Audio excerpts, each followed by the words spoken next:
Okay, it's going to get started. That's what I was thinking. My name is Jim Canales. Thank you so much for joining us this evening, both here and on Zoom. Before we get started in my introduction of Bill, I'm going to let Karen Dostal, our board president, come up and say a few words that she would like to. I'll try. Many of you are probably aware, some maybe haven't heard, but we lost one of our long-term members recently, Sue Hall.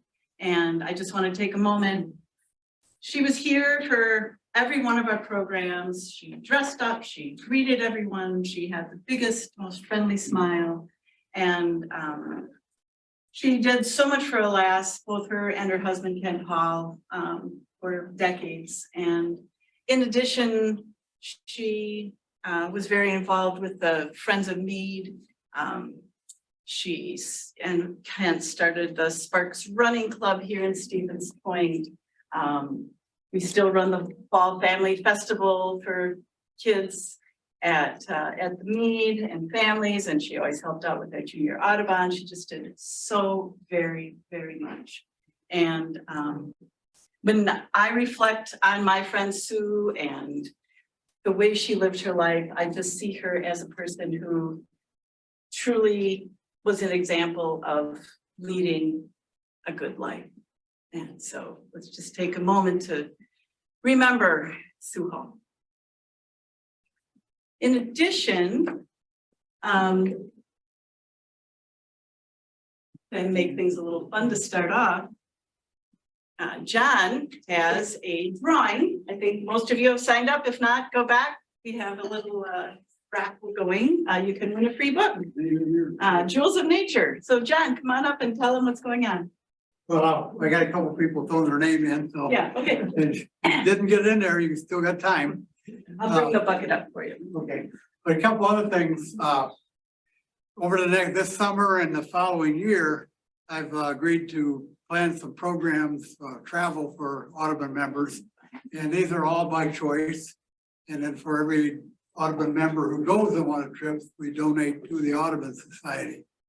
So this summer, the trip going rafting to Grand Canyon, there are 4 spots left. If you're interested in rafting to Grand Canyon, see me afterwards. Then in the newsletters coming up, it'll talk about the July 2024 Grand Canyon rafting trip. And there'll be 24 spots open for that one, but that's going to be a year out. So just watch your newsletter and please some information on those. You can contact me, I'll give you the information. Oh, we are ready for the drawing? Well, the Halls just walked in. You want to be part of the drawing? Here, write your name on this little slip of paper and put it in the bucket. Just give you an idea, quite a on the Grand Canyon. It starts at Lee's Ferry and rafts the Colorado River, downriver, 6 nights, 7 days, 230 miles. Any of these pens to write. It's one of the most fantastic experience you could have. And it's beautiful. It's for adults that are, you don't have to be super mobile. You just have to be able to get on and off the raft and do some basic walking. Beyond that, it's open for anyone who wants to go. What's the cost? Typically, a year out from now, this year runs around 3,500, including airfare. Okay, we're gonna do our little drawing. We'll try to do these now that we're beginning to be back in full go. So the first one goes to Claire Meany. Where's Claire? Okay, Claire. Right. All right. Claire, you get. Whoops. I don't know. Oh, Okay. Set it on the table there. We'll get rid of it. And the second one is Rick Wyman. all right. Rick.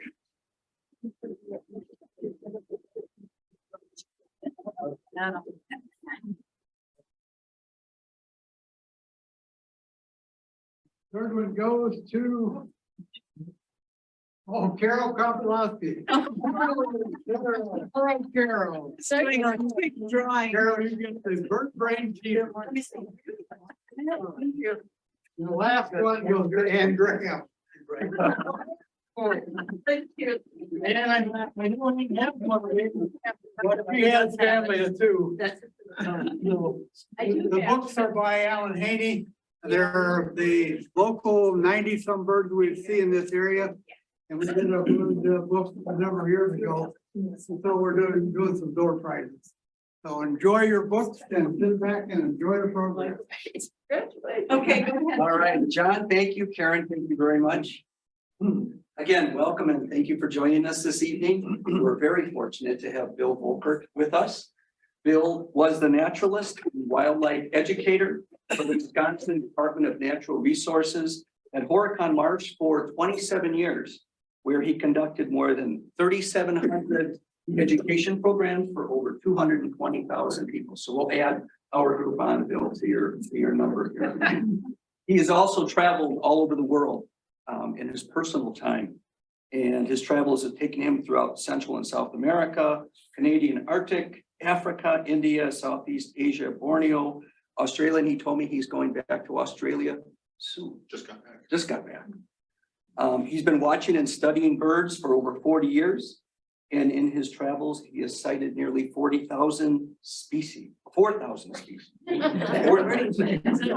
He is also a federally licensed master bird bander with the Bird Band Laboratory of the U.S. Geological Survey.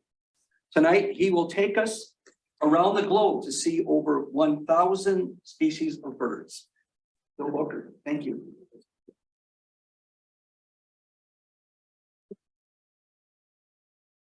Thank you, Jim, and thank you everyone for coming. Real pleasure to be able to do this again. Like everyone, everything's been on hold for the last 3 years, so it's nice to get back into the swing of things. I know that there were no presentations in 2020 and 21. Last year, I had a bunch of people thought they would give gear. They all got canceled or they were done virtually, the few that we continue to do.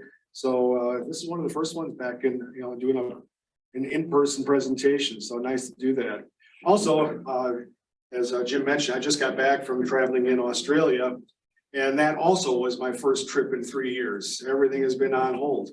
And I'll just share with you a little story. I'm not real big on bird lists, but I do keep a list for each of my travels and a life list. Not so much as I say competitive birding, but as one of many ways of measuring the experience. 3 years ago, we were in Brazil and sighted over 500 species of birds there. And about half of those I added to my life list. So when I got home, I was at 3,981. I thought, oh, this is going to be easy. I'm going to hit a benchmark of 4,000. I've been going to Nicaragua for the last 20 years. I lead birding tours. I've been working on conservation projects down there. So just before the pandemic hit, I took another group down.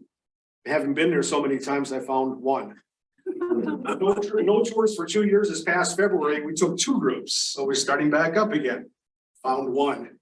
As I told a friend of mine, at that rate, it's going to take me 30 years before I ever hit 1,000. So fortunately, we were just in Australia, so I put me well over that. So we're actually getting back in gear again. We're starting to travel and enjoy things. And I'm so excited about being able to do that again. I'm leaving in 2 weeks for Dominican Republic. Winter's nice around here for about so much, Yeah. So as Jim mentioned, yes, I've enjoyed traveling and watching and studying birds in different places. And this was really the trip of a lifetime.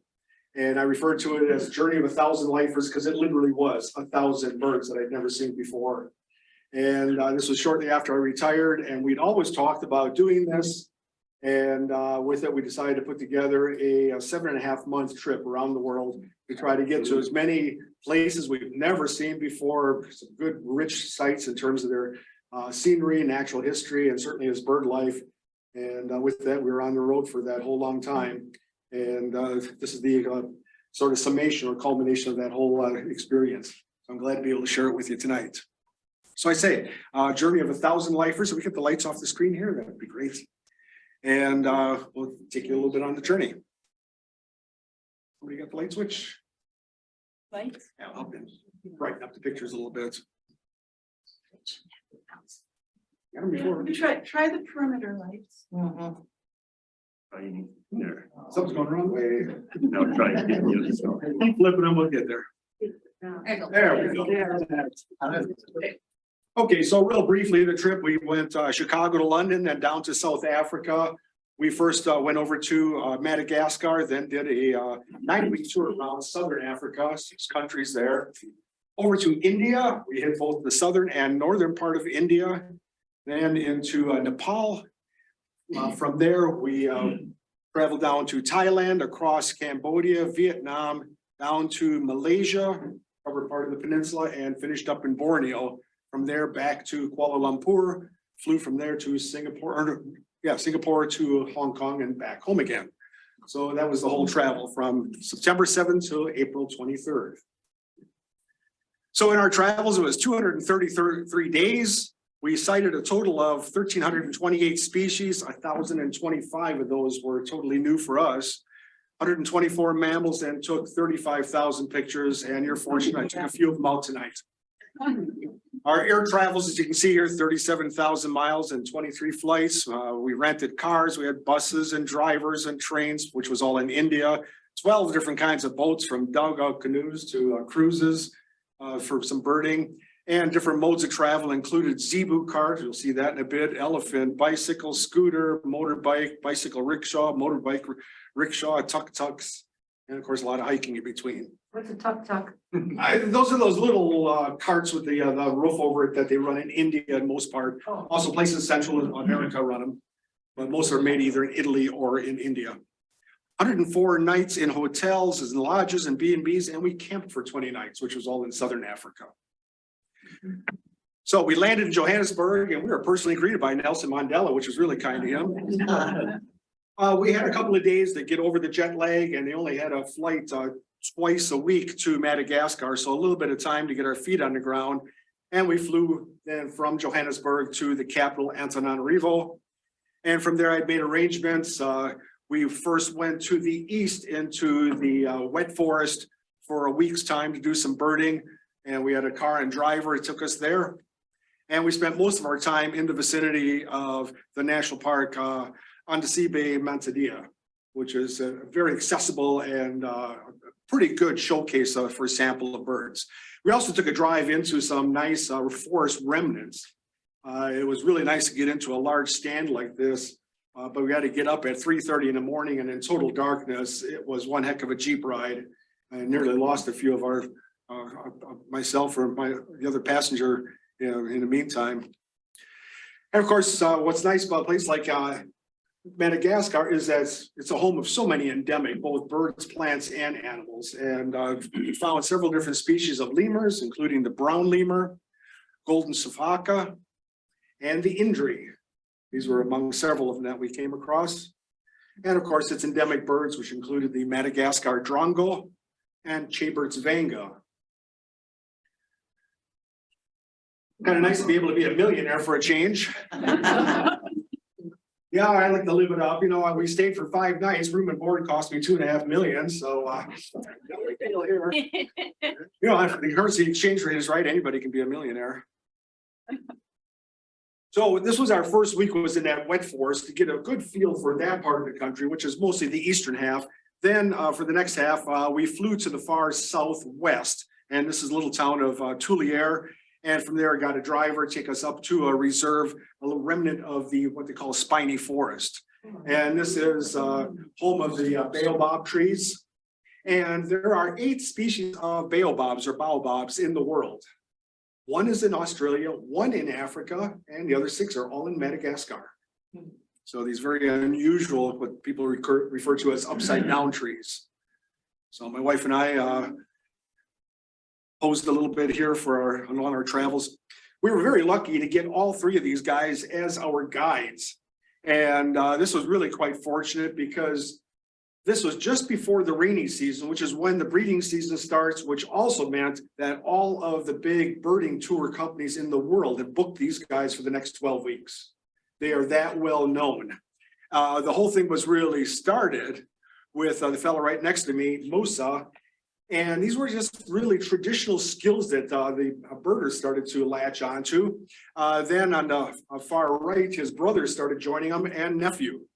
And all 3 of them were available. So they would take us out into the forest early in the morning, find a little clearing, say, just stand right there. And I could literally walk and look around and I see one guy darting this way, going back the other way, coming around, and all of a sudden somebody pop up behind you. We found something, come on. And they were tracking down these really hard to find birds, including, this is the long-tailed roller. It's mostly active when it's nearly dark out. It was roosting under a tree, and the camouflage is amazing. I mean, it was halfway from here to the wall. And it took me a minute to find the birds. It's right in front of you. So these guys really have quite the sharp eyes and ability to be able to find this stuff for us. Also, sub-desert mesite. This is the hook-billed vanga, and one I really wanted to see, the sickle-billed vanga with the drongo on the side. And of course, the ring-tailed lemur, which is really probably the best known of them, especially because of the animations. This is downtown, a little town called Ifati. This is their main street, the boulevard. And they wanted to take us to be able to find some other birds that were not within the spiny forest, but a wetland site. So rather than walk all the way there, we got ourselves a ride in a zebu cart. They were cows they referred to as zebus. It got us there. It certainly wasn't comfortable, but they were able to do that for us. And we found Madagascar plover, among other birds. Now, I mentioned a little bit about these guys, their special skills. What they do is they find the birds by tracking them, finding their footprints in the sand. And actually, I was walking with one of them one day, and I was like, yeah, I'm sure, and I've done some tracking myself, and I've had some training in it. And all of a sudden, I saw some bird footprints in the sand. I said, oh, there's some right there. I want to try a little test. I said, so, bird right there. He goes, oh, yeah, that's one of the koas. I said, but you've got 7 species of koas. He goes, yeah, but only 5 of them live here. The other 2 are found in other habitats, and that's running koa. I said, how do you know that? Well, it's a little more pigeon-toed, you see, though. He walks a little differently. The hind toe is a little longer. And okay, I got it. Yeah. Really a special skill, just phenomenal. And I think it was really kind of a traditional hunting skill that they employed for now bird watching. As I say, the birding groups around the world know these guys. Always nice sunsets over the Indian Ocean. And then from there, we flew from Antananarivo back to Johannesburg. And we got this little car, little VW Polo. I used to own a Jetta. It's actually smaller than that. This is when we first started out. It was still in good shape at that point. We drove for 9 weeks and almost 7,000 miles across Southern Africa. From Johannesburg, we first headed to the east and southeast into the highlands, the foothills of the Drakensberg Mountains. And this is a sort of a grassland area, and also something that's become kind of a destination for the local birders. There's some really interesting birds. We found a nice little B&B. So our routine was to get up right at the crack of dawn, head out and hike for several hours, come back, have this massive breakfast that would last us most of the day, and they had bird feeders out the window. So kind of like us watching Cardinals and Blue Jays. But, they were lifers for us the first morning as well. And also, as I say, bird watching has become quite the draw for this area, and the businesses actually post this sign as birder-friendly establishments. They are welcoming that specific audience part of their ecotourism. Besides the grasslands, there was also this nice wetland reserve that was set aside. So we always stopped there to see what was coming and going, scope that out a little bit. Okay. These are the crowned cranes, a pair of them feeding out there. And again, every time you stop at a wetland site, something is coming and going, so a chance to pick things up. I love the signs, just follow those, can't get lost, right? So we just drove these back roads, which went through some of the large rangeland, and we just look for the grassland birds. This is the southern bald ibis. There are a lot of the larks and pipits, and they're like our sparrows. To try to sort through them and get familiar with them, it took a little bit of work. But we just drove around slowly and just looked for whatever we encountered. Also francolins, which is like a quail, was a number of species. We continued going toward the east, and this is in Zimbabwe with the Malajota Reserve. This is a little higher up yet. And as I said, we took some camping gear with us. We also bought a tent there rather than try to ship it. And that was our first night of camping, was here. And I thought, well, Africa is going to be so hot. Well, we were pretty far south of the equator and also pretty high up, and we froze that first night. So we ended up buying some blankets first, which we eventually discarded because it got so hot later on. But this was an area set aside originally for the some of the antelopes, but some great bird life as well in these grassland sites. And this is the blessbok. This is the a threatened species, very restricted range, which this reserve is set aside for. From here, we started heading north and we went to the Kruger National Park. And if anybody's looking for a good game reserve, Kruger really is fantastic. It's easy to do, it is massive, and it really holds a nice broad representation of Southern Africa's wildlife. Now the park is big, it's 250 miles long. So what I did is I booked a number of different camps so that we just slowly work for 9 nights our way from south to north throughout there. So a number of rules, the most important one is number 2, stay in your vehicle at all times. You are not allowed out of your car, which of course would make sense because people do stupid things around wildlife in Yellowstone. Here, they'll kill you and eat you. So it gets a little confining, gets a little bit hard to always sit in the car to look at things, but I mean, the animals are like right there. So as I say, a 250-mile long park, it is savanna, scrubland, but over that long extent, the habitat obviously changes. So there's some nice diversity within that very broad landscape. So we stayed at these different camps, and by camp, that's probably an understatement. I think of it more as a small village. So they had places for tents and for campers. There were small cabins. There were little family units. There were larger, almost apartment style type living. And each camp had a little different configuration of accommodations. Each one also came with a full restaurant that went from early morning till well in the evening. Also, there was a mini mart and a gas station. They better have all that because you can't stop from here and drive out of the park to the nearest town because that's a long, long way away. Also, all of these camps were surrounded by a big compound fence and that was electrified. Well, those animals that you don't want to get out of the car for, you want to keep money outside. The camps on top of that were always set up in some really nice forested groves. So where a lot of this was savanna, there were some interesting forest birds right around the camp. So the gates were not opened until 6 in the morning. So we got up early, have a breakfast, take down the tent, and would bird around here until they opened the gate, drive out for the day, and we'd have the entire day to get into the next camp. They'd close the gates by 6:30. So you had a whole day just to grab a map and drive whatever side roads you could and make your next destination. As I say, the animals were right off the road or sometimes right in the road. And yeah, all the iconic animals you can imagine for Africa, almost all of them were there. So the elephants, the zebras, giraffes, and all this stuff, just as you're driving by, they're right there. Cape buffalo. And of course, lions. Lions are one of the top 5 that everybody wants to see. And if anybody sees a lion, you pass them on the road, they're going to pull up by you and tell you there's a lion sighting. And people will drive for several days to get a view of a lion, hundreds of yards out across the savannah. Here we had one that had a fresh kill, took down a Cape buffalo and guarding it, of course. Well, one day we were driving along and a car came by and says, well, you know, there's a couple of lions and they're sleeping over here under this tree. So we drove up and we looked at them for a little bit. We'd already been birding for the morning. It was starting to get pretty warm. It was in the mid to upper 90s. And they're just laying there sleeping. It's like, okay, I've seen a lion, good enough.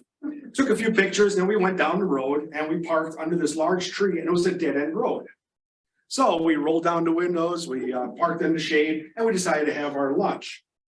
What had happened is as we pulled up to these lions, I had just driven past a herd of elephants. And I was cautious around the elephants because we had that very large one you saw just a few pictures ago that was on the road and coming toward us. And I kept backing up. And when I got to the camp, I was going to buy a map of all the back roads. And talking to the ranger there, I told her our little experience. I said, God, those things, they really tower over the car. I said, yeah, backed up 5 times. Says, oh, good thing you did. You know, 6 months ago, we had some tourists here from Japan. They didn't give leeway to the elephants. And unfortunately, he rolled their car and destroyed it. So they will flip cars and even Jeeps. So like, okay, remember that. So here was this herd of almost 20 elephants. They had 3 young. So I thought, this is getting a little protective. So I kind of drove by slowly. We went past the elephants. Here were the lions.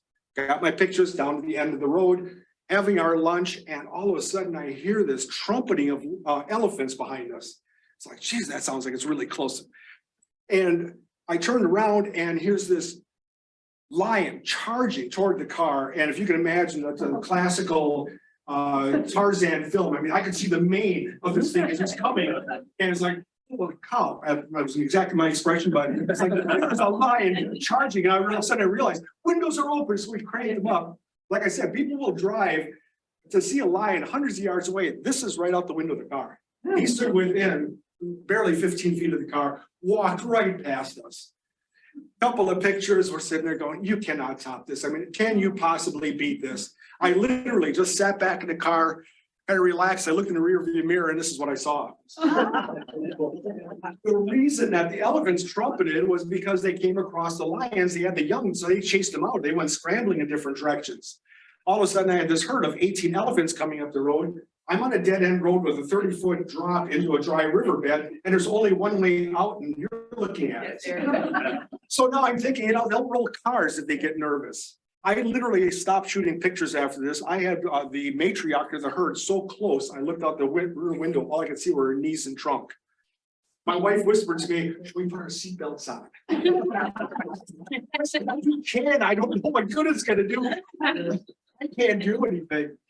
It took 20 minutes for them to finally shuffle around and find a nice path and slowly lead each other out of right around the back of the vehicle. When almost all of them disappeared, there were 3 young bulls that were standing off the side and they just did not like it. I could see them flapping their ears and their trunk. It's like, well, that's kind of an aggressive posture.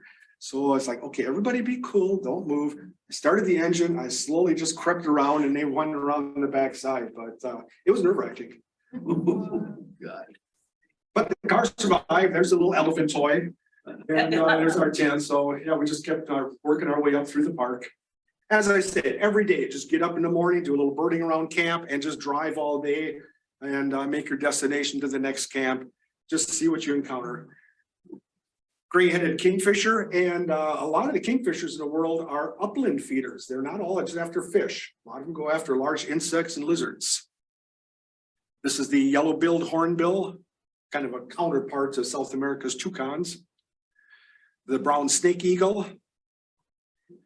And next camp had a beautiful wetland, and we're always looking for places with water because it's quite dry there, and water is quite the magnet in a rather parched landscape like this.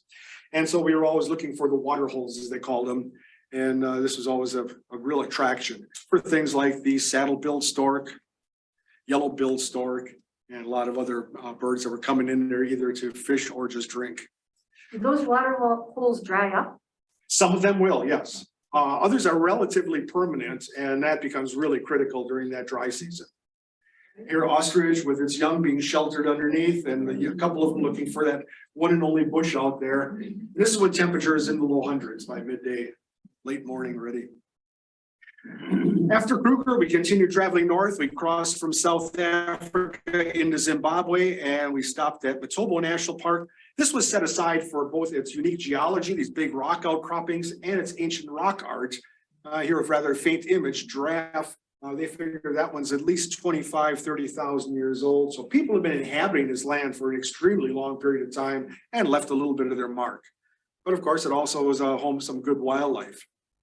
Our next destination a little further north was Hwange Reserve. And this is a very large game reserve in Zimbabwe. It's really their biggest one.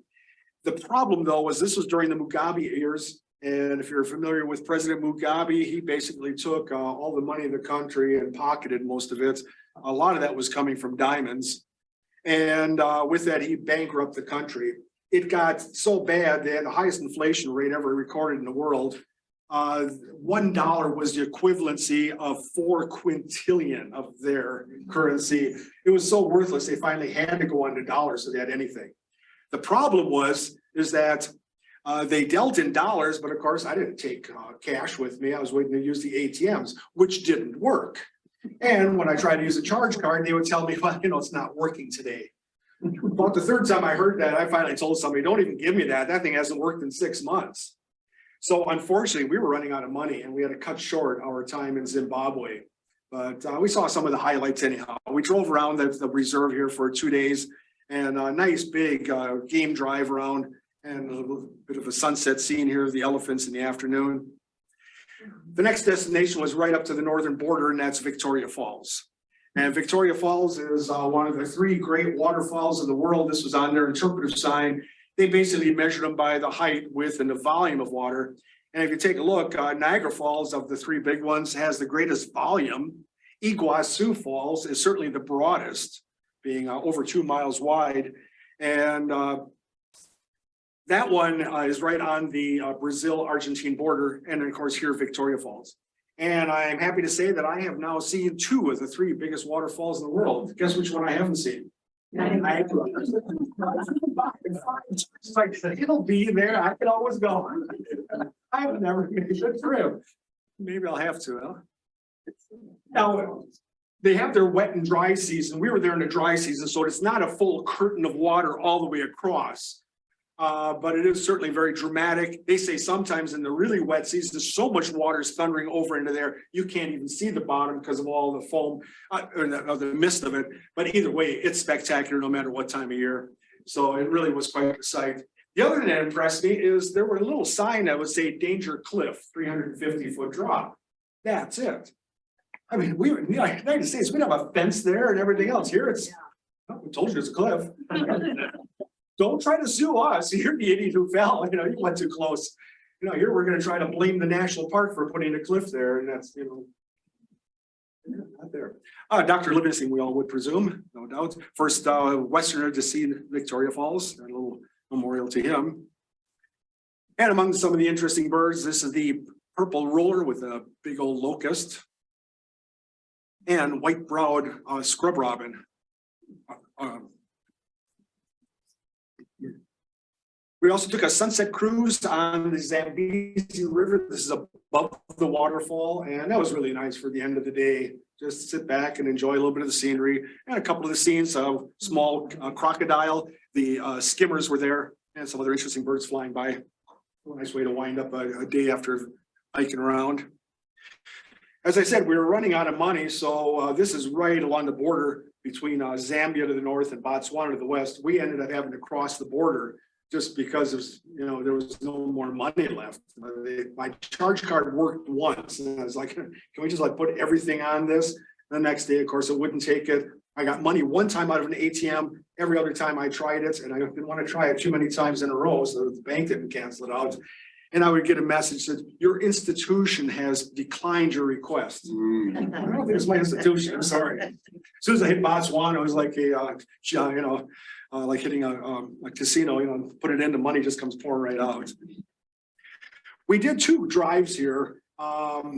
These were some game drives. We actually camped, and it was getting hot by this time. We had one day with 103 degrees by midday. So we jumped in the car and just took a drive just because it was cool.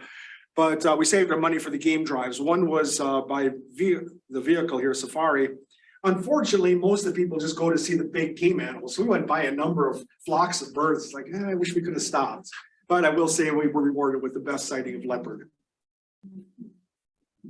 The next day we got up early and we had a boat drive. And this fellow was just a real pro. I could tell he had worked with not just bird watchers, but professional photographers. I've had a lot of guys on boats that just keep motoring at one steady speed. And you're like, there goes something right there. He just knew how to stop, move up without disturbing it, wait for you to get your pictures, take a close look, back up again.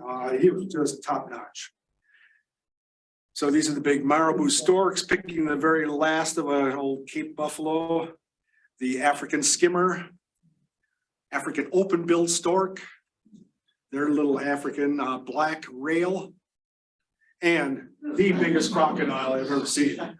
I knew that this was a rare sighting because even the guide got his camera all this. I looked over, I was like, you don't see this rail. It's just, oh, not that big. So yeah, we knew that's quite the reward. But not the most dangerous animal in Africa. This is right here, the hippos. And just like you steer your car clear of elephants, you steer the boat clear of these guys.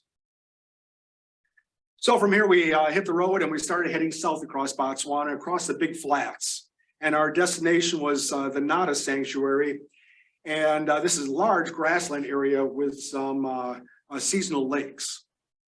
And so we did one drive in here on our own, and the next day we went with one of the local guides. So you can see the very flat pan and the wide open grasslands, the black kurhan, and also the Kori bustard. These are some of the larger birds in the grassland. A lot of, again, more pipits and larks and other things. And then we came to the open water. The African pelicans, and herons were here. And what's interesting with these lakes is this is the river that starts up in Angola, flows across the edge of Namibia into Botswana. And they say it takes 3 months from the rainy season in Angola for the water to reach here. It never reaches the ocean. It flows into this big open area and will form a lake 100 to 150 miles across. The rains stop for over 6 months. The lake begins to evaporate, and most years it'll go bone dry. Frogs and fish, and they actually have lungfish that will burrow into the mud and just wait it out till the rain comes, and they're back again. Very unusual ecosystem. So we were lucky it actually was holding water this year. We drove around, and this is the Okavango River that flows this way, and we did a boat ride up here. We had the African Chicana, and also their darter, which is related to our Nhinga, and what's called Little Bittern, basically the counterpart of our least bittern. And then the boat driver asked if we wanted to take the extra time to run up the river to take a look for a nesting colony, which we certainly did. And if you look at the bank, all those little holes are nests, kind of like our bank swallows, but these were carmine bee eaters. And they were just buzzing back and forth, and we sat there for almost an hour. And I don't know how many pictures I tried to get one in the air, because they are just like little bullets. But out of the hundreds of pictures I took, I was able to at least stop one very nicely. Stop for a haircut along the way, and you're back on the road. We continued then from here going west into Namibia, and Lake Kruger being the big game reserve and national park of South Africa, this is for Namibia. It's very similar, very expansive, but it is even drier yet. And we were getting there in the dry season, so these water holes, a lot of them were disappearing or very much were starting to shrink, so they became a real magnet.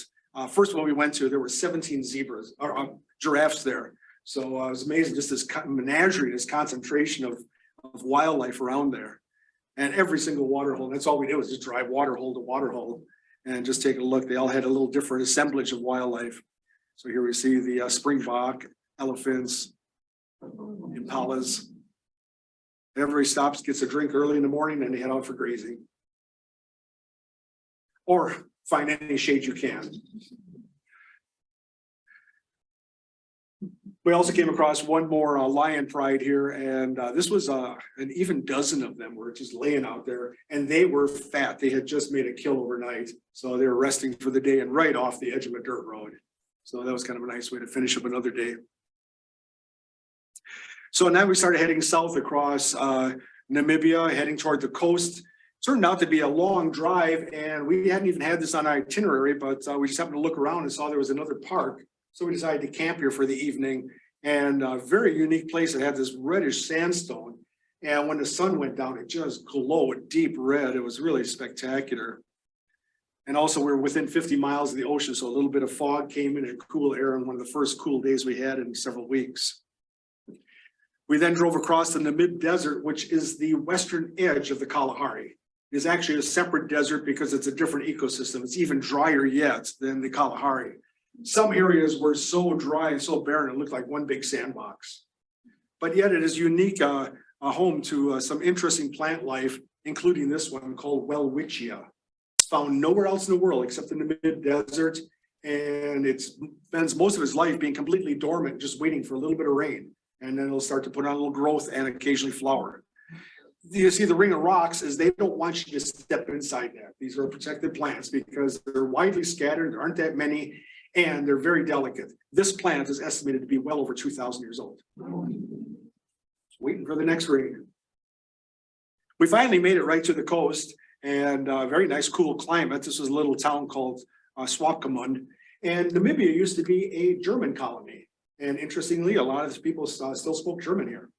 In fact, German was the official language only recently. English and the local African languages are now the official languages there. I grew up speaking German, so I could chat with the people in German as we were checking in hotels and for meals. We were right down by the coast by the tidal flats, so we're waiting a little bit for the tide to come and go, and this is where we would see them.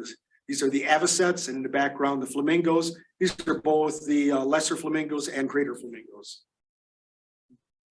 From here, we headed inland toward the capital, Windhoek, And there was a new highway that only takes 3 hours to get there. I figured I got all day to do it. I'll take the scenic route. It ended up taking 8.5 hours, and we had some really rough road and barely got the car through it. But we ended up in the capital, and we spent some time with some people there. This is Heinz and Janine Krumri.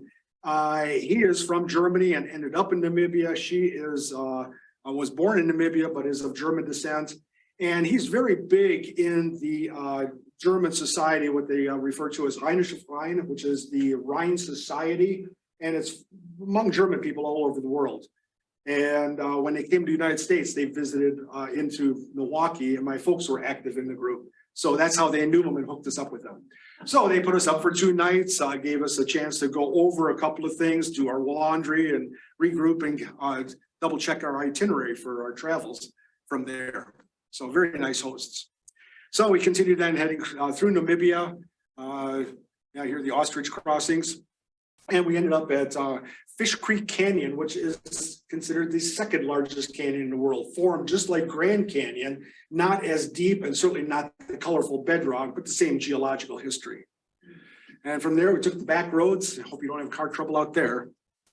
And we continued south and then finally went to the coast and followed the coast down toward Cape Town. Very rugged coast, high winds on a couple of days. The waves were just crashing out there. We're lucky we had a humpback whale breaching right off the coast. We also stopped at a gannet colony. This is Cape Gannet, and gives you an idea of the rich upwelling of the currents and the nutrients to feed all those fish, because this was a colony of 17,000 breeding pair. That's feeding all of them, the whales and everybody else. There's our gannet coming in. A little further down, we had a penguin colony. These are what people have generically have referred to in the past as jackass penguin. They thought it was a little bit derogatory or a bad name for them. They preferred the name African penguin because it's only found in southern Africa. Cute little guys, and you can't take too many penguin pictures. I'm going to show you that of about 400 or 500 that we did take. This is the Tableland National Park, right outside of Cape Town, and you're looking at right there. This is Cape Good Hope. This is a very unique area in terms of its plant life. So it's not just the bird life, but this corner of Africa in the southwestern part is a unique area in terms of its endemic plants. And a lot of them are related to this particular kind of group of them, a few families. There are 8,500 species of plants in this corner of Africa, and over 80% are found nowhere else on the planet. And of course, all these flowering plants, they attract the insects and also birds. This is the double-collared sunbird. It looks like a hummingbird. They have specialization like hummingbirds. They've got the bright colors and the diversity of beaks for different feeding on different plants. Totally unrelated though. Hummingbirds are only found in the Americas.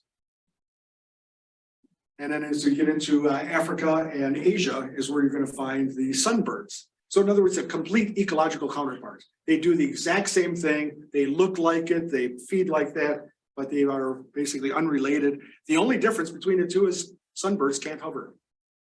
You also got to watch where you hike. This is the puff adder, one of 3 of them that we found as we're walking around. Give him a little bit of room.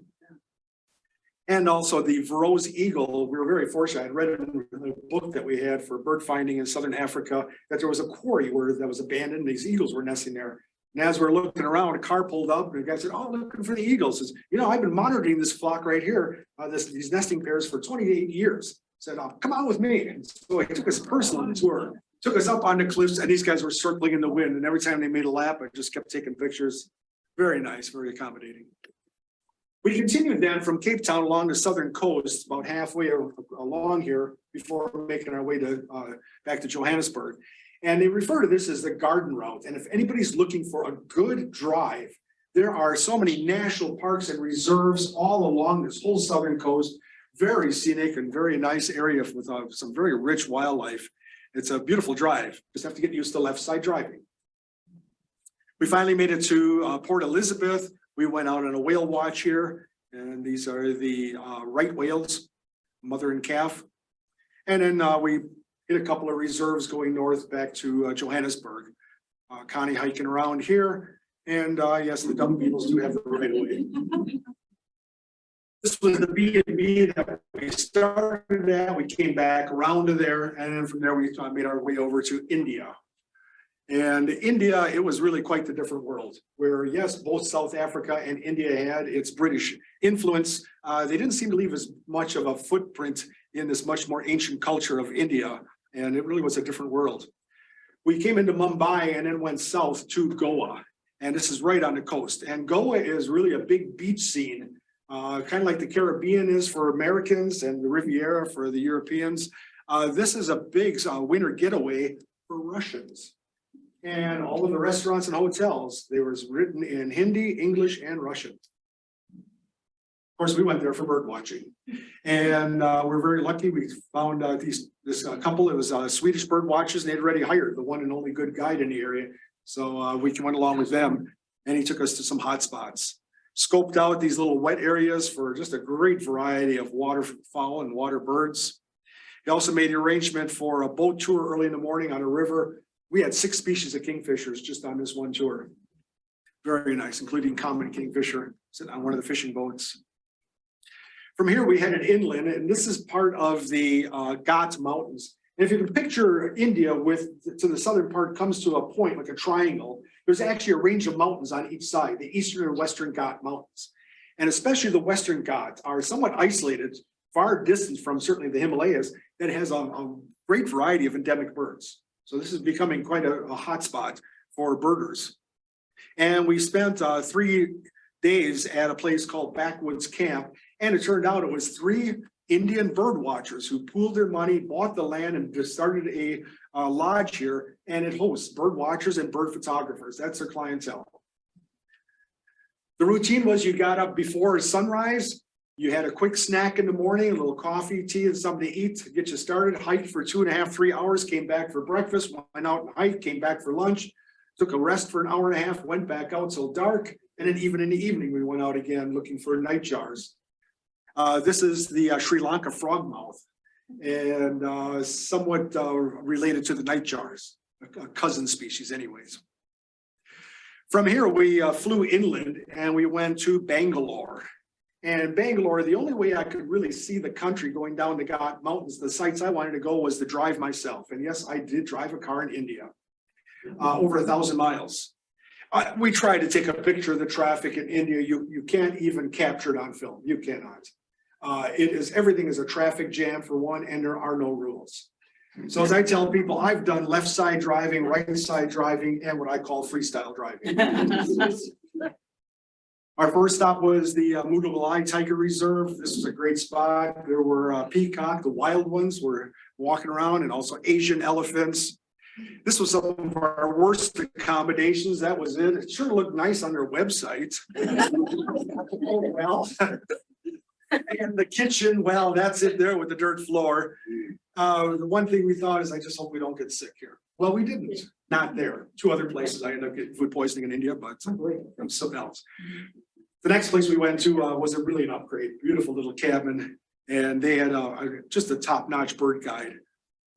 And this was the view right off our porch. So these are the Ghat Mountains.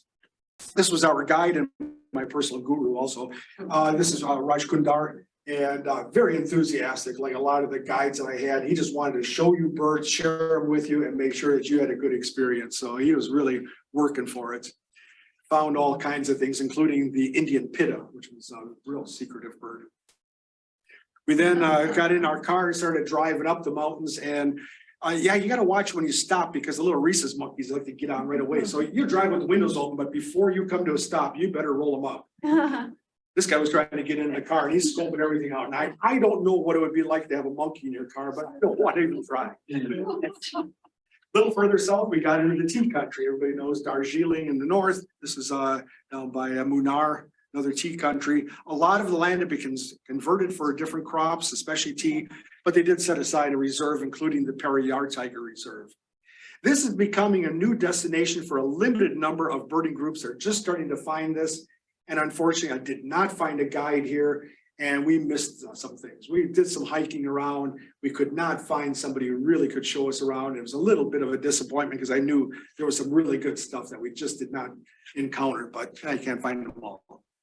We did have a nice little hike in the woods. I noticed the leech socks because they've got leeches there. It's not in the water, they're in the soil. And when it rains, they come out. This is the black langur monkey. And also the wild pigs. And then on the way back, rather than the long twisting road through the mountain, we went around the outside, hit a main highway and back to Bangalore. Problem was when I got to Bangalore, it's a city of 27 million people. And all of a sudden I realized, oh, that's right, the rental company was this little office somewhere. How the hell would I ever find it? Rely on an old trick that I've used a number of times, especially in South America, where you get into a city and then there's no street signs and you don't know where to go. Costs you only about $1, tip the guy, give him $3 to $5, he's more than happy. My wife runs out, flags down a cab. Says, here's where I want to go, drive slowly and don't lose the car behind you. Get you there every time. We jumped on old Spice Jet here and we flew to the north part of India, and here's where we took the trains. We headed out to a, well, the sign obviously tells you where you are. And this is a grassland reserve set aside for the black buck. But of course, this is one of the few antelopes in India, but it's also a great spot for other birds and wildlife as well. So the white-throated kingfishers, among other things, and people getting around in some of the more traditional means, the camel cart. And yes, indeed, you can get a family of 5 on board. Our next destination was at Agra. This is, of course, home of the Taj Mahal. And interestingly, about 3 weeks before, as we're getting into December, Connie asked me, just curious, can you look at the calendar? Where are we going to be for Christmas? Never planned it. Taj Mahal on Christmas Day. So a nice way to celebrate. And that was a picture that we sent back to everybody by email. Beautiful sights, yeah, a must-see site. Not much for birding there, but we just took the time off to enjoy it. And of course, they're Hindus, so Christmas doesn't mean much to them, but for the Westerners, they did have a nice dinner for us. And I even came in second in the mustache contest. We went down a little bit further west to Bharatpur. This is the Keoladeo Reserve. This is a large wetland and another great spot for wildlife.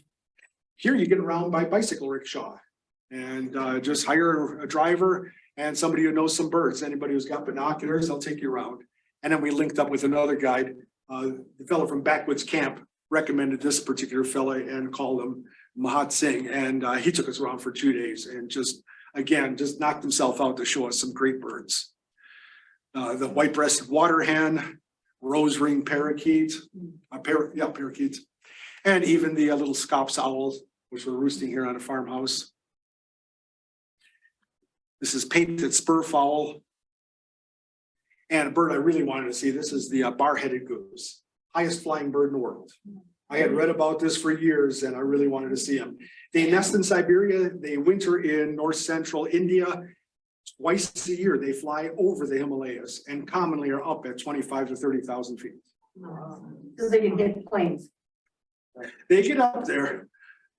But of course, they're looking for passes. Planes are going to go up higher over the mountains. So the biggest problem for planes is usually taking off and coming down. This is the Indian roller. And here's Cal waiting for his train. Ours is coming after us. And a couple of the locals, colorful scenes. So our next spot was the Ranthambore Tiger Reserve. And we went out early in the morning and this was open air Jeep. It was a chilly ride, but it's really nice to be able to be on like the bleachers in the back here and look around and photograph them there. And we were very lucky as we were going around. Again, we went by a number of flocks of birds, but we did find tiger. So we actually got to see this really large male in the wild. He got up 3 different times, moved around, laid down, and at the last, he just sprinted right across behind us. So that was a highlight. And this is New Year's. We had that out in a chilly evening up on the roof, and everything was all lit up. They're all celebrating, and everybody's blasting the loudest. There's like 5 of them trying to compete as much as they could turn up a stereo for this Indian techno rap something. I don't know. I guess it was festive. So from here, we headed back toward Delhi, and then we went north to the Corbett Tiger Reserve, right in the foothills of the Himalayas.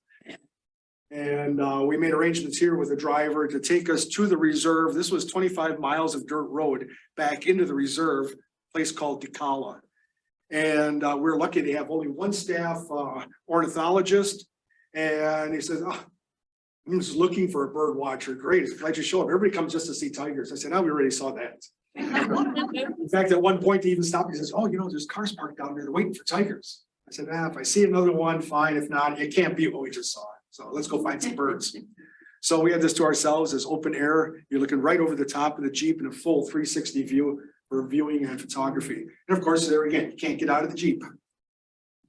So they've got grassland. These are the foothills of the Himalayas. The big mountains are behind there in the haze. And it's how you feed your elephants. They did do elephant safaris as well as Jeep safari, which, you know, was unique, but I think it's a little bit, just something for the tourists to do, to ride the elephant. Yeah. I was just looking for birds. They do have the spotted deer. They also have a barking deer, and one of my favorite of the shrikes. This is long-tailed shrike, just a great looking bird. We continue a little further north. This was our first view of the Himalayas, so this was really nice to be able to see the mountains. And we went to another place. This was the Jungle Lore Lodge, and they had just opened up a few years before, and the birding companies are finding them. And they, at this time of year, were starting to host the bird watchers, and as it got a little later into the nesting season, bird photographers, and that is their sole clientele. And again, a real gung-ho guide. He got us up in the dark, went out, found owls before the sun came up, and we just went all day long until the sun went down or we dropped down. And he was just enthusiastic to find birds. Variety of different laughing thrushes. This is streaked laughing thrush. And also looks like our little chickadee. It's a relative. This is coal tip. And sunset over the Himalayas. From here, we flew from back, we took the train to Delhi, flew from Delhi to Kathmandu. And this was in Nepal. We had a little time to spend time downtown. We also picked up some heavier clothing there, toured around, and we're very fortunate to see some of the ancient temples and things because a month after we left, they got hit with a big earthquake and destroyed or damaged an awful lot of this. We took a bus ride down to the reserve to the south. And every morning we had to take dugout canoe across the river to get into the forest. So our guide would set this up for us, and then they were at Jeeps on the other side to take us around. And here again, we had this top-notch guide. He was the only one available. And one day he was tied up with bird surveys, but yeah.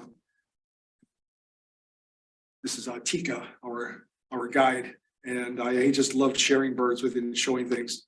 This is the lesser eagle, gray-headed eagle, and also the lesser whistling ducks. And with the day he was busy with his survey, he had one of the other guides take us out. What we did is we took about a couple hour paddle down the river, just following the currents, and then we walked all the way back. And I was telling him, well, you know, I could just do the hike myself. You don't have to get him. I said, just follow the river. He goes, no, can't do that. Have to have a guide. I said, well, I'm not going to get lost. He said, well, that's not what we're worried about. So we paddled down and did our long hike back, and that's what he's worried about. That's a tiger. That is a fresh tiger print. And that's a size 10 shoe right there. That's a big pussycat. We also got our elephant ride in here. And the main reason for that was because this is set aside as an area for the Asian one-horned rhino. Highly endangered animal. Yes, Asia does have its own rhinos. And they're very shy, and the only way to really approach them closely and to be able to see them in the heavy brush without also endangering yourself that you might get charged, get up on an elephant, get on the second story. We ran into some people who were there. They walked and drove around, and they said in 3 days, never saw a rhino. We were lucky, we got 8 of them. That's the way to do it. So there's one of the big one-horned rhinos, and even mother and young. There's our shadow. From here, we came back to Kathmandu and then took another bus, went north into the mountains, and we set up a 1-week trek. We wanted to hike in the Himalayas. Because this was getting into January, we had to stay at lower elevation. So we couldn't get any higher than 11,000 feet, which for Himalayas, of course, is not that high. We had a porter who carried the heavier gear, sleeping bags and heavy clothes. and then a guide who came with us. And they were actually really pleased because we wanted to stop and look at birds. Everybody else just wants to do march. And they're like, oh God, you guys are easy. This is great. And in fact, the guide we were with, he's always looking at us, going, oh, what bird are you seeing now? And then I finally gave him my bird guide. I think he's out there now. He took up bird watching after us. So yeah, we got up, and this is the Langtang Valley. We got up to almost 11,000 feet here, one way up and back again, a 1-week trek. As you walk along, they have these little tea houses. These are where you can stop, get a meal or rest overnight. They were mostly set up because this is how people would hike from village to village. These would be places to stop. And now, of course, with trekking being common, this has now become a spot for the tourists. It is pretty basic, pretty rustic. And I think I ate the same darn thing every single night. Cashew, chicken, and rice. There's one little village called Langtang at the end, and everything goes by porter. And these guys carry the whole thing. You are going up 6,000 feet in elevation and 25 miles. We took a week to do the hike up and back again. Porters will do it 1 day up and 1 day back. The most surprising thing is half of these guys were in flip-flops. In fact, a little side story, I ran into 2 people who were walking on the way down. They were from Australia. Both of them, husband and wife, young couple, very tall, very lanky. They had a pretty good stride as a hike. And they said, yeah, we're trying to just walk back. We've got to finish up our hike. And they told me, says, we were trying to pace ourselves with the porters and we couldn't keep up. And you get these little short guys that are just off it. Okay, so we flew out of Kathmandu, and the really good thing is I realized that this time you sit on the left side of the plane. The reason for that, you're paralleling the Himalayas and you want to have the window.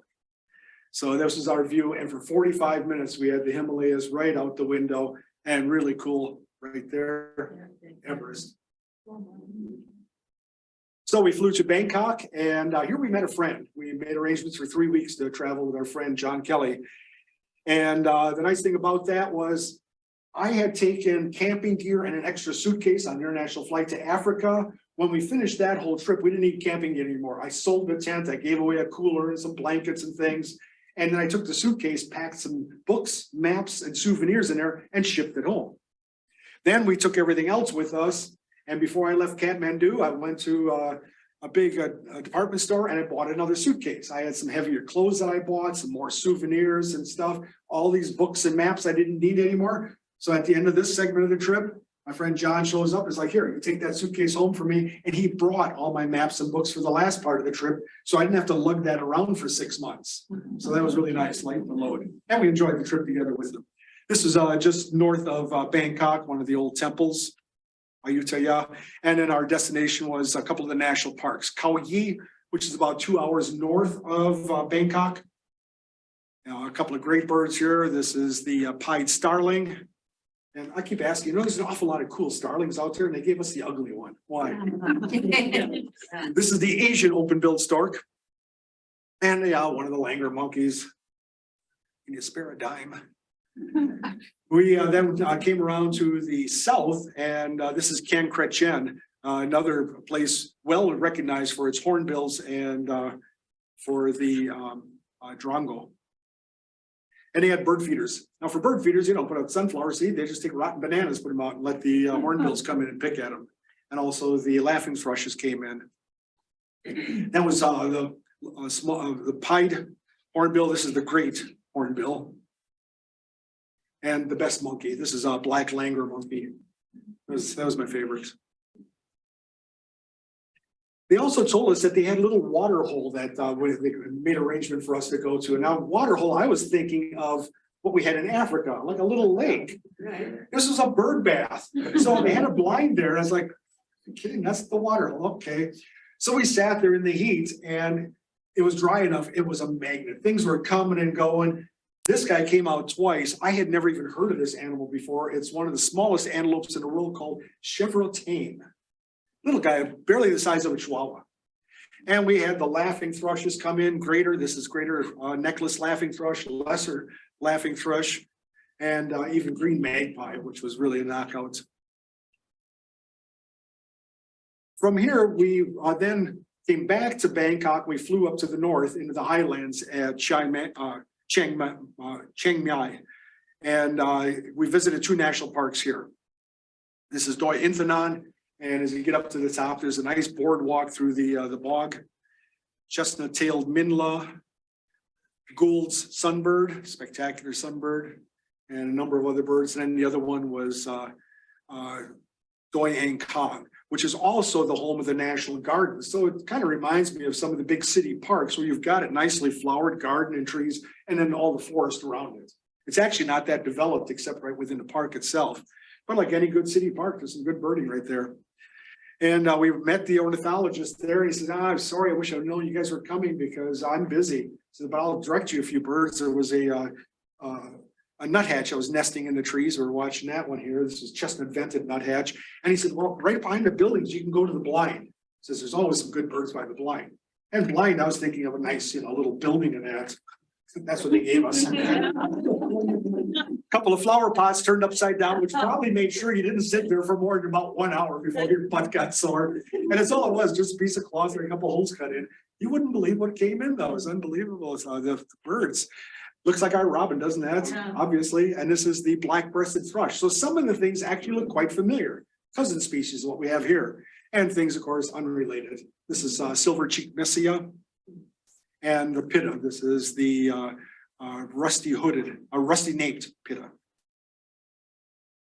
And these are the highlands. This is a lot of pine forest. And one bird I was really hoping to see, and I missed it. My friend John said, hey, come on over here. We looked up and a little shadow and it flew over. It looked like a nuthatch. It flew like a nuthatch. I could swear that's what it was. Can't take it on my list, though. I did not get a good look. Giant nuthatch. I do mean giant. He's almost the size of a robin. Biggest nuthatch in the world, and it's in danger. There's only 200 left. I missed it. And I told my wife, I said, boy, is it going to get expensive. I got to come all the way back here for that. Maybe never see it again, but at least we know they're there. From there, our friend departed. We took the bus into Cambodia, and here we got around with our motorcycle rickshaw. And we had a nice dinner that the hotel owner recommended for us. And I got to tell you, going by this point through India, into Thailand, Cambodia, and so forth, I was sick and tired of white rice. Well, of course, what do you have? Plus rice, plus rice, plus food include rice. That's not the whole sign. This will really make you a confidence builder. We never serve cat, rat, dog, monkey, or worm. This makes you wonder, what about the other hotels? What have you been thinking? Want to order chicken? This is Samuel, and this is the home of Angkor Wat, a place I really wanted to see. This is a great temple. And in fact, it was so elaborate. We did 2 separate tours. We had to go back the next day to see it again. There was just too much to take in. It starts right before sunrise. Everybody wants to see the sun come up over the temples. And you literally have 500 photographers just waiting for that sunrise and people milling about throughout the day. But it's not just the temples. It's a massive grounds, and it's surrounded by these walls. You're looking at half of a wall. This goes on each side, that distance. 4 walls, and they are carved top to bottom with that detail.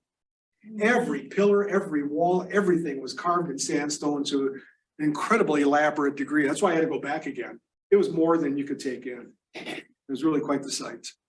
And here's the heart of it, the main temples of Angkor Wat. And Angkor Wat is the real keystone there, but there are temples all over this area. So you can tour for several days. And it looks like something out of Indiana Jones. And much older temples here with these faces carved in it. This is from a different era. So we hit about 5 different temples besides Angkor Wat. And then we went out to the big lake. This is Tonle Sap, the lake. And this is the watermark. This is actually it drains into the Mekong River. So when the Mekong River gets into its monsoon season and flood, the water backs up and this lake rises. This was last year's water. It will rise and drop 25 to 30 feet every year. So the people who live here can't build their houses on stilts because you'd be teetering so high in the dry season and you have to climb down 4 stories. So what do? They got floating villages. And so they're out there on barrels and on barges, and they've got whole villages that are out there. And so we stopped at the floating restaurant. There's a floating gas station and Buddhist temple and school. They're all out there. It's all on water. And there's several of these large villages out there. They figure maybe as many as 1 million people living out on the water. Unusual lifestyle. So from here, we flew into Vietnam. We're getting down to the end of the trip. And we came into the south at Ho Chi Minh City, formerly Saigon. And about 3 hours out of there, we came to their big national park, Cat Thiang. And here we got around by bicycle and hiking. And we were very lucky. We met a young guide here who really latched onto us, and we really depended on him to get around. This is Tin Din. We just call him Tim. And spoke fair English, certainly I'll have to say a heck of a lot better than my Vietnamese. And so he was able to really just share the birds with us. He'd only gotten into bird watching about 5-6 years previously and had just like discovered birds. And he was so excited and he wanted to just show us all of them. And we had a great time with him. And then we told him we were going to the Dalat Plateau next.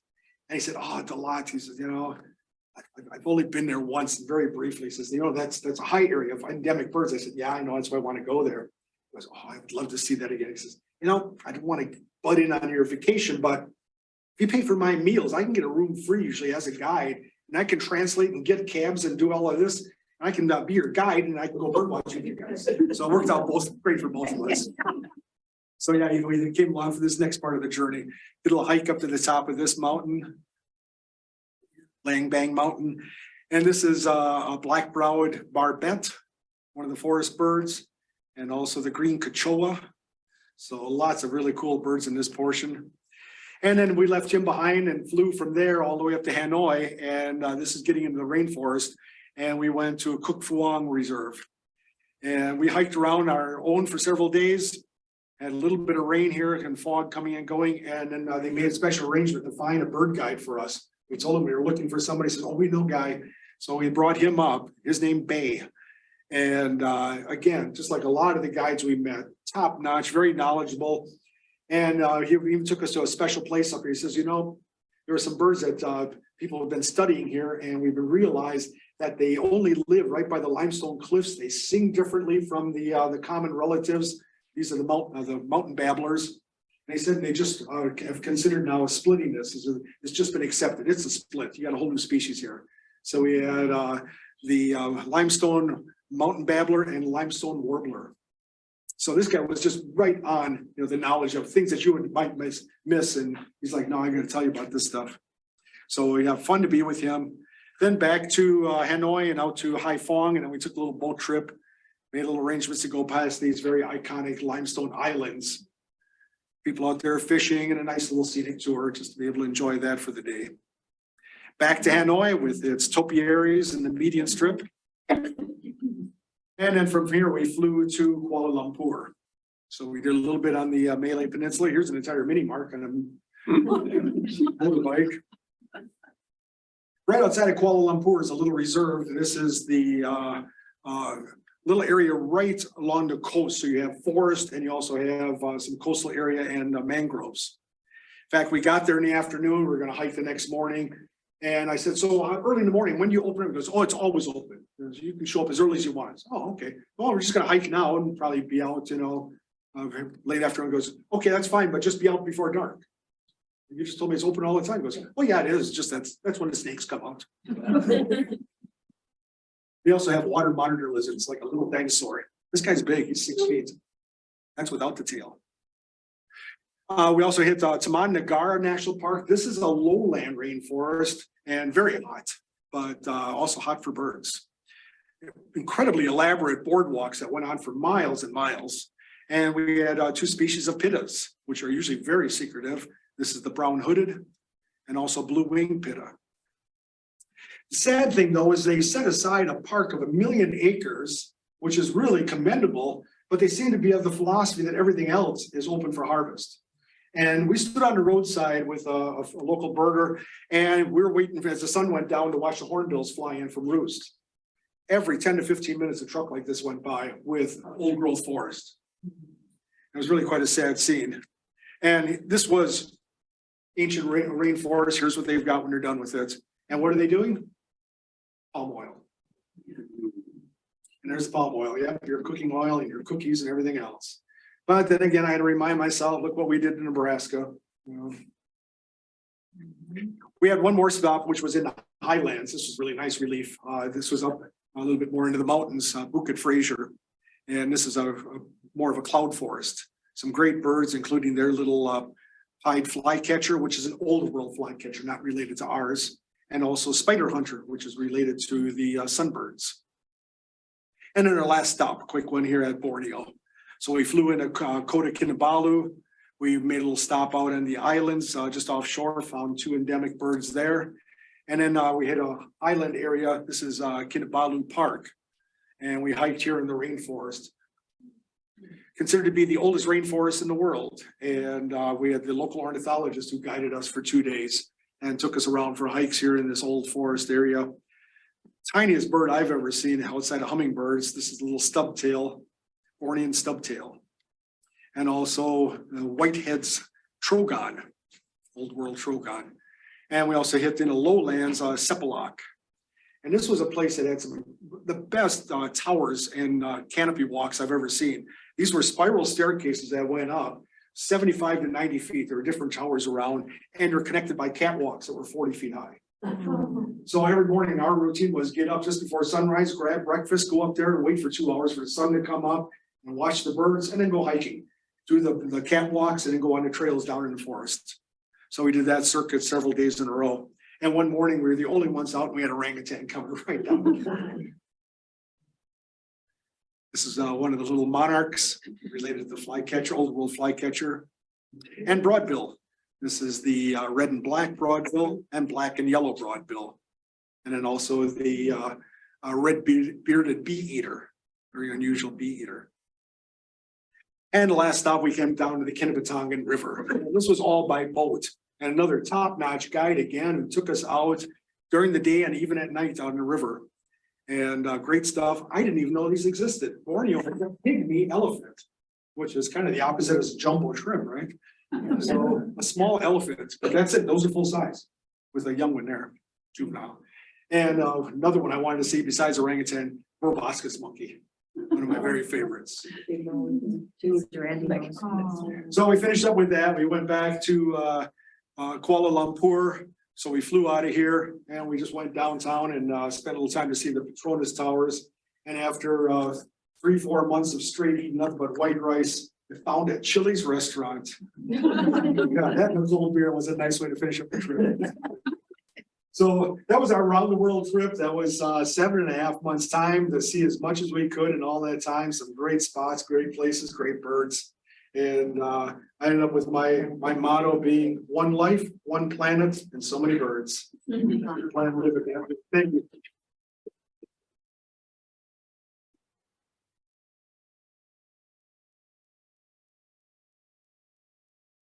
I'll take just a few questions. I can hang it out later on too for anybody else who wants to talk for a while. Yes. How did you plan this trip? How did I plan the trip? Yeah. How long did it take to plan it? And then what resources did you use? All right, a couple of things. I might as well mention this right now. I put all of that in a book that I was basically talked into writing. A lot of people said, "You can write a book." I never had intention. By the time I heard that 7 or 8 times, I decided, well, I suppose I should. I actually have an introduction here of how we put a trip like this together, but I'll give it to you real briefly. First of all, you get on some websites, you look at the big tour companies, Rock Jumper, Field Guide, Sunbird, and take a look at your destination and where they go. And now they've learned this, that a lot of people are poaching off their sites, so you actually have to register first before they give you the whole itinerary. But what I found at the time was, you look at 2 or 3 tour companies, so for example, Vietnam, everybody went to Ca Tien, then he went to Dalat, then he went up to Hanoi. It's like, well, there's your trip. Those are the places. The other thing I do, and this is my sort of formula that I have, I take a calendar and you figure out on it, get a map out, do your research. What are the hot spots that you want to go? And what is the route and circuit that you want to take to kind of put that together? And with your flights then, or your vacation time, when are you coming? When are you going? And put that on your calendar. And you're always going to have to adjust it because you're going to find as you go through it, we don't have enough time. The trick is this. In a small place, you can probably get in there in a day, stay one night and move on again. The problem is if you do that too many nights in a row, it takes you half a day to get there. You tour for the afternoon, you stay that night, you get up in the morning, and now you got to get going. You do that a couple of times in a row, you're going to run yourself ragged. It's no longer a relaxing vacation. And you're not going to just do a big day every day anyhow. That's not the idea here. I mean, sure, I want to see as many birds as possible, but you want to be able to pace it. And there's a little trade-off. You don't want to stay at a good spot too long, that you've been around and around and you've seen most of the stuff, but you don't want to stay there too short and go, oh, I wish we had another day.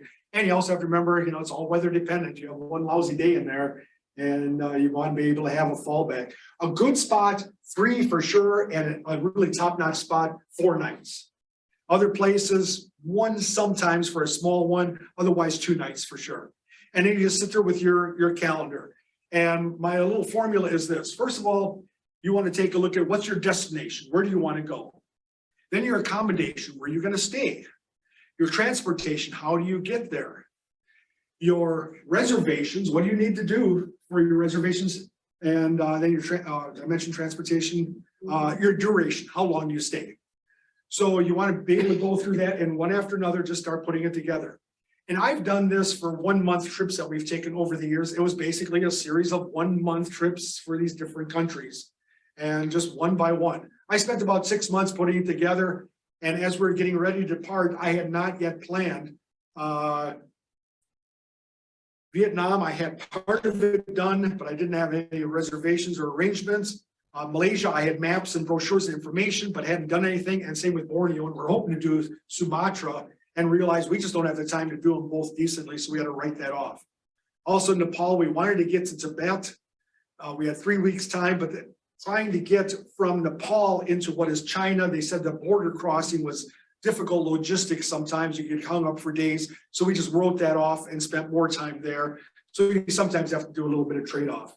By the time we got into Cambodia with the heat in the middle of the day, and we're talking 105 degrees after seeing the temples in the morning, we just went into the air conditioning room, took a shower, and just pulled out maps like, I'm gonna sit on the computer and I can start to make some reservations and plan the rest of it. So we did that on the fly. Yeah. What portion of your trip was in national parks of various countries versus outside national parks? Well, it depends on the country. First of all, how they've set aside the land as national park, as reserve, different kinds of designations, just like we have. What reserves? Yeah, state forests, national forests, parks and wildlife refuges. Most of them were in some sort of, publicly protected land. And, if you go to a country that you've never been to before, and you want to look for good wildlife, you're going to hit those spots. That's your first spot to go to. It's going to give you the best flavor and the best experience. There's always going to be other places to go, but it's your one trip, your first visit, you're going to hit the top-notch site. So you want to do that first. And this was during COVID? No, this was 2014 and 15. 14 and 15, Yeah, sorry. yeah. I didn't get the year. Yeah. Thank you. Yeah, question back here. How is it dealing with the different languages? Okay, the one thing is that, especially if you're around population centers or places where tourists tend to visit, English is pretty much a universal language. A lot of places you can find somebody to speak English. The problem is they may be speaking English, but I still can't understand them. You have the Vietnamese accent, you have the Indian accent. You got to listen closely. It's like, okay, I know he's speaking English, but I can't even get half of that. We actually met a fellow who was, when we were in India, he was from England, and he spoke this very deep Yorkshire accent. My wife said, well, his wife is so pleasant, but I can't understand half what she's saying. It was this really deep British English. And, I said we were just in Australia. One thing I've realized is, you got people all over the world who have accents. Finally realized when we were in Australia, we were the foreigners with the accent. And a real quick story is I was walking around a campsite one morning, and I just started chatting with a guy who's sitting outside in his lawn chair. We talked a little bit. I was taking some pictures looking for birds. And he says, so where are you from? I said, the United States. He goes, well, yeah. What? It's like, oh, yeah, okay. I guess I didn't have to tell you that, huh? Question online asking, what would you do differently on this trip? What would I do differently? I would go for a year and a half or two. And I gotta tell you this, when we finally, I mean, we were just on the road and just going, and it was a good pace. It was very relaxed, the whole thing. When we finally got to the last 3 weeks of the trip, we both sat down and go, "What, this is gonna come to an end. You know, this trip, that we're winding it down now. This is it. We're gonna be going home." And we both said, you know, I could keep doing this. We were so comfortable with it. There was no homesick urgency. Like, I want to get back. I'm tired of traveling. Not at all. We got into such a groove of that, we could have kept going. Yeah. How much did it cost you? How much did it cost? 188 a day for 2 people, everything, all flights, meals, guides, everything else averaged out. Yeah. How did you find the bird guys? It sounded like you picked them up as you went along. Yes, yeah, we did. And you were lucky somehow. Well, if you get into a place that has birds and birding groups visit, there's usually somebody there. The only one I remember was Thailand. There's a very limited number of bird guides, and the ones we met, they were all with clients. Every one of them said, yeah, this is when they're coming. I'm sorry. I've got these guys and I got somebody else coming after it. They were all tied up, so we did that on our own. And yet I still found almost 300 species without a guide. But yeah, most places you can usually find somebody that can find a guide for you. You hang around a little bit, spend some time, and you know, sometimes you just show up with binoculars. Oh, burger, eh? Oh, are you looking for someone? But there you will find that there are bird guides in almost every country in the world, and somebody who's an expert of those birds. And I wrote a little essay which never got published. It did send to WSO, but they didn't want to put it in the journal. I can understand that. But you know, a little summary of some of the guides I've been with. And my conclusion is these people are the eyes and ears on the natural world, and the ones who've opened my eyes to what's out there. Things that I wouldn't find without them. And those are the people that you really rely on. I mean, you can go around, you can find nice birds, but you want somebody who's going to show you the specialties and a way of looking at things that you just don't, including following footprints in the sand. That's right. Yes. Are you paid by the Audubon Society to do this travel, or is it all on your own? Oh, this is on my own. Okay. Yeah, and I'll give you a little real brief history. You see, when I was working for DNR, I was getting 4 weeks vacation, but because of my schedule as naturalist at the Horicon, I had very little time I could use vacation. So in other words, as we were getting into late March, middle of March already, I had to start taking reservations and planning and laying out a calendar. And then as we got into April, all of May and the first couple of weeks of June before school let out, it was, I literally worked 7 days a week, and I even made arrangements with the supervisors. I said, I don't mind, because who do I just turn down? Do I take a weekend off in the tourists, or do I take off during the week and deny a bunch of school groups? Who do you want me to turn down? I said, I don't mind. I used to do 35 to almost 40 days straight every spring. And then I get a little break in summer, which if I had any time left over, I would just sit home because I was never home. And then it started again in fall. So late August, start planning all September, October. And of course, I was hired by Wildlife Management. So when the deer season came, I was also involved with that, registering deer, CWD samples and all of that stuff. And then you finally get some time as you get in December. Well, it's coming up to Christmas. So I only had January, February, and early March to take vacation. And I would take the entire 4 weeks that I got every year. We did 11 years in a row that we took a 1 month vacation. And I had people ask me, so has your family got money? I mean, how do you afford this? No, my folks immigrated from Germany. They left everything behind. Oh, I'm not rich. I just don't do it with anything else. This is my top priority. This is where I put my money. And I used to tell people, I drive by and I see somebody with a 3-car garage, and I take a look. God, there's 4 vehicles, there's a boat, snowmobiles, 18. We got all this stuff. And then they tell me, I don't have any money to go anywhere. Yeah, you got $200,000 worth of junk in the garage. That's why. Travel became my priority. That became the #1 thing. And if I just do without anything else, I can afford it. I've been able to go to places. And I also have one more philosophy, is I look for third world countries with failing economies, so that my little bit of money, I'm a millionaire, just like I showed you. I've got pockets full of cash. High roller comes into town. No, I can usually go out pretty much on the cheap. And like I say, we've set the bar pretty low in places that we can stay. In India, there were actually 2 places we left early. We're like, even for us, this is getting right down there. We had one place we actually slept with our clothes on off. I'm not touching those sheets. I don't know when they last changed those. So, but you can do it on the cheap, without, just sleeping on a park bench. I mean, you can be comfortable. The other thing that you find if you're traveling, if you've never been to a country at all, you don't know your way around, and if you ever go back a couple of times, you realize your first time you went, you paid way too much. Because you just don't know what's out there. So you pick this, I'll stay at that hotel right by the airport. 3 blocks down is where the locals stay for a quarter of the price. But if you're not familiar with it. Nowadays, you can do a little more searching online. So there's much more out there.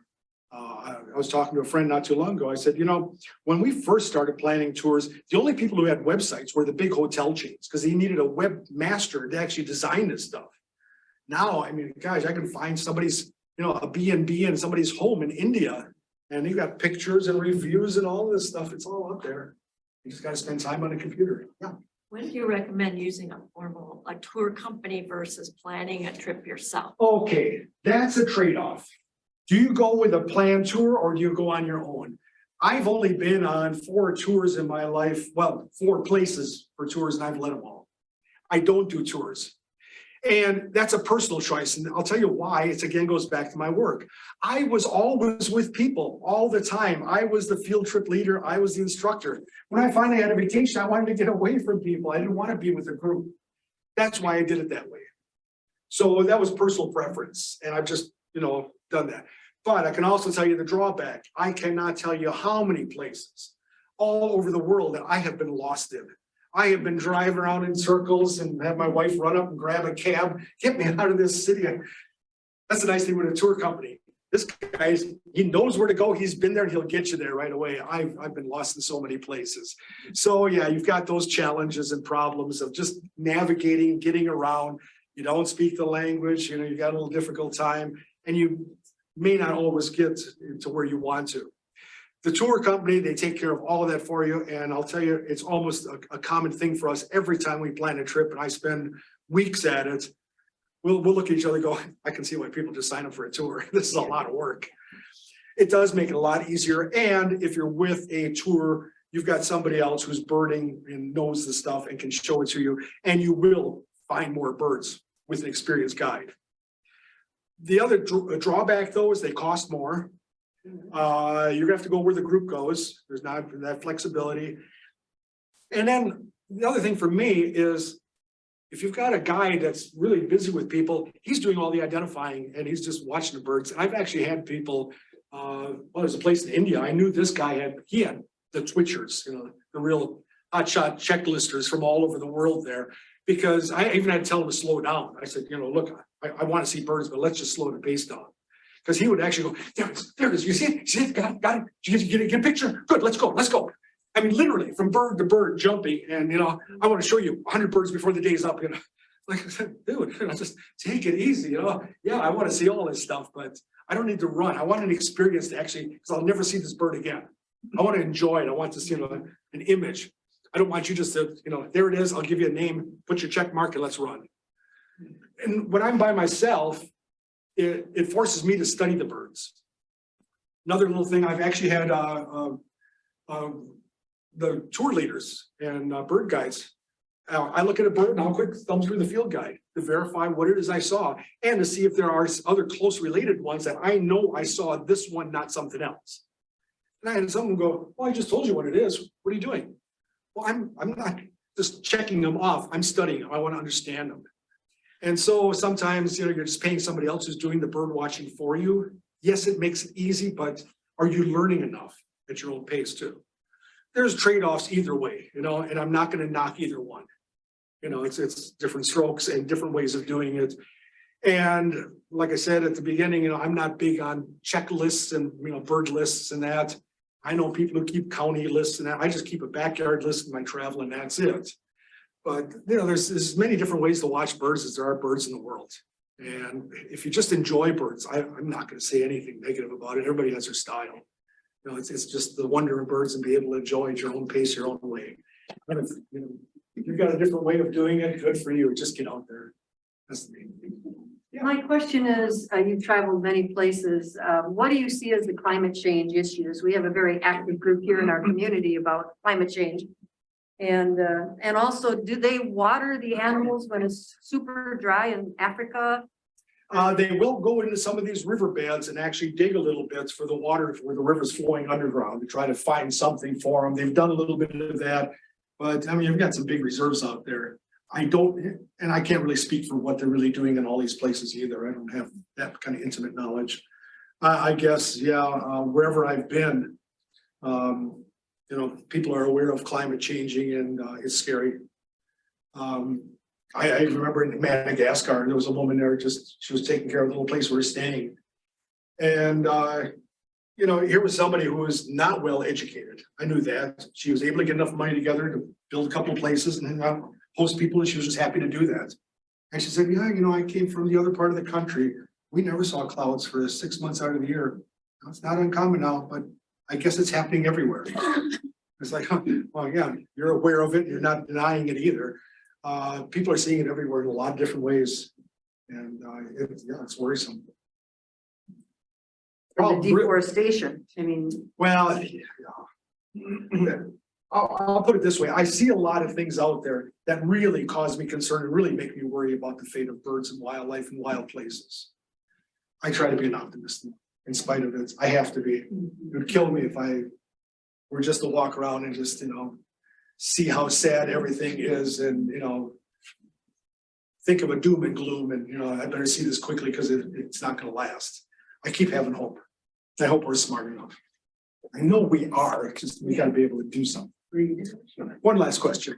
Do you boycott products with palm oil, since you saw in your presentation cutting down forests to put in palm oil? You look on the ingredients, look for palm oil, and I'm My not wife going to buy does the shopping. She's big on organics and she's very particular about what she buys. If you want to cut out palm oil and everything, I It's know hard. what's going to be left, you know. That was Borneo, right? Yeah, Borneo. The pictures you Malaysia, were showing. Right, but it's also in Malaysia, a lot of Southeast Asia, yeah. Well, tell you what, I'll just let you know, if anybody's interested in the story that's in the book here, $20, I've got that available. I mentioned I've been leading tours to Nicaragua. I hope to do it again next year in February. I was hoping to be gone this February, so I didn't plan it.